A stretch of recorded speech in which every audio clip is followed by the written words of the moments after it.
Tha ASIGI tarada THOURI YANDUNA SIJAKHIBANI HAIBA Kumbi Setupur MAYAI LEIKAI Ward number 2 dagi AWANG SEKMAI New Market ta MAYUM PANBI KHANGEMBAM NINGOL NONGTHOMBAM ONGBI MANILEIMA MEESI matangda ASHENGBA LANGLA LANGJIL PUTHOKPIYU HAIBA demanda Meeyam na Kumbi Setupur Ward number 2 gi Lampakta Wakat Meepham Chathakhre MEESI ASIGI matangda semkhiba JAC amasung Chintha Leima Loop ani na senduna Chathakhiba Wakat Khongjang aduda saruk yakhibi JAC gi luchingbi Rina KHANGEMBAM na hai Manileima laikidre haibasi nupa mayumgi imung manungna nupi mayumda pau amata pirakhide laikai miyamna pau pirakpadagi khangalakhibani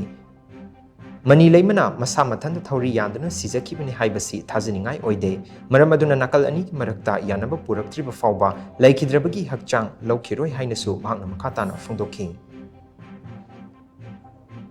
Nakalani makiyana ba maporoktingai gi asiba hangse akoi kanamta da pibasu pamde pibasu yakiroi akoi masi yana ba mapupiro haina mari leina ba khoi gi akhang hai mari leina ba asumaran pamba mayam amana thijinbiu aduga akoi asiba hangse huji ki oina kanamta da piba pamde lauba yakiroi na je sigi mai kai da gi thamjari moina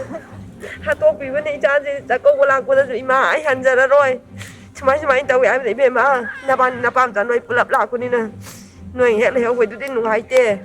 hadana nang chatlu raga nang kanu tawraga mu halo na hai bane ba ina chanu pisida mana di lai jaroge mama ai lai jaroge na hai bane ba numi mangani chuda ne ba cha chire na cha THOURI ya le la oi nang won da pho pi dei je hoi imong manung mi na pirak pa chunate lekai gi mi na nang na chanu pi da smai nang na THOURI ya la ga chire na harak bane nga chi bawi manung na moi gi mi imong manung gi mi na won na cha de smai THOURI hai ba gi wa phum ju lai je nga chi bawi manung da